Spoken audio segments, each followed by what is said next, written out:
It's commonly known throughout the Fire Emblem fandom that Eliwood is indeed Good, a kind, caring, and compassionate individual through and through. But what if I told you behind the mask was a rotten man out for revenge? Today we will be covering the crime, the motive, and the end result of the Eliwood Conspiracy. First, the crime, aiding and abiding in the murder of Hector, his own best friend.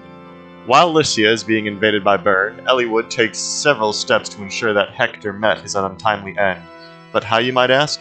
Well, there are two steps in this crime. The first being his own son Roy. It's no secret that Roy sucks, but Eliwood would surely ensure that his son is well taken care of, right? Well, to aid Roy on his quest is an archer that does 2 damage, 2 average cavaliers, and an old man near death.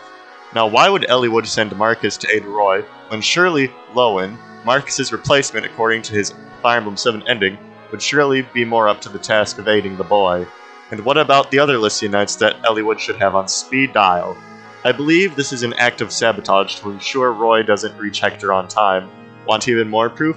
2 of the mercenaries Eliwood hires that join Roy in Chapter 2 only have about a 40% accuracy against the average enemy, showing that Eliwood is deliberately hiring crappy mercenaries.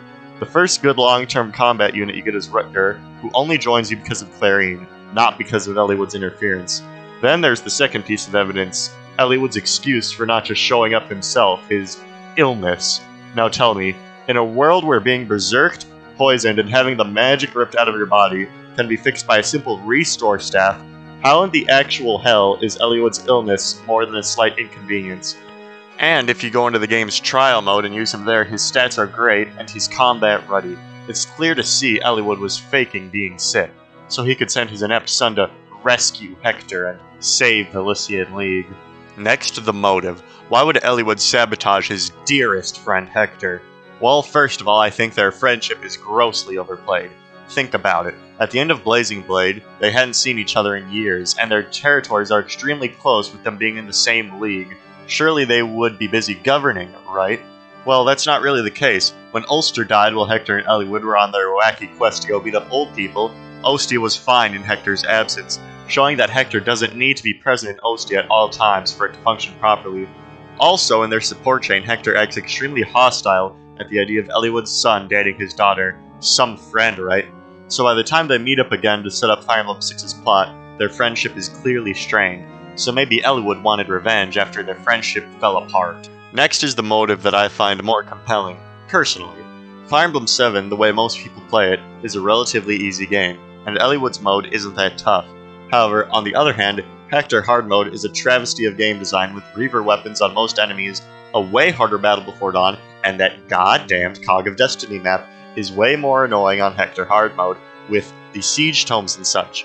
Since Hector is the one leading the charge in Hector Hard Mode, we can assume that some odd choices like less deployment slots compared to Eliwood mode are his fault.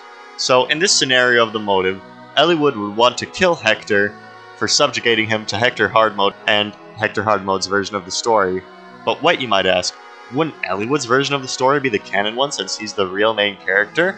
Well, there's one tiny little character that proves Hector's version of the events are canon, and that character is Bartray.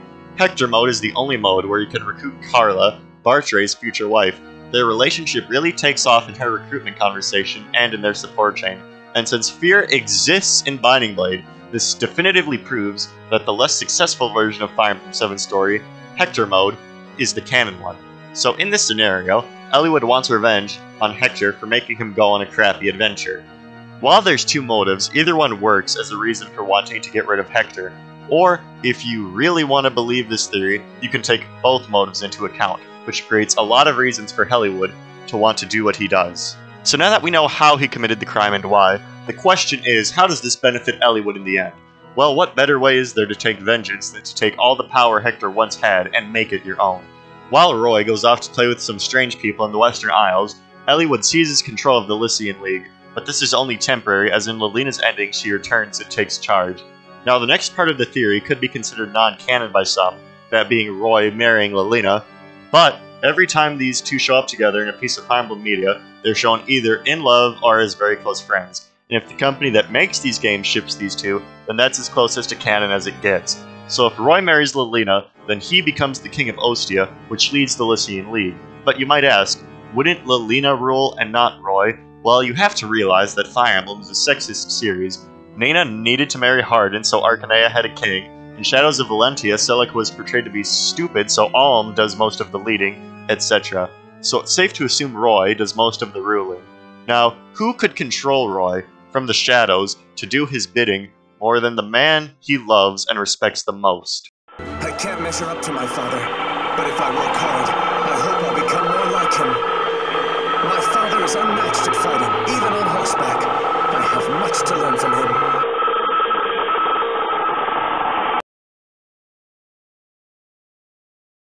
Hopefully after this your eyes have opened to the truth and realized that maybe Eliwood isn't as Ellie good as we originally thought.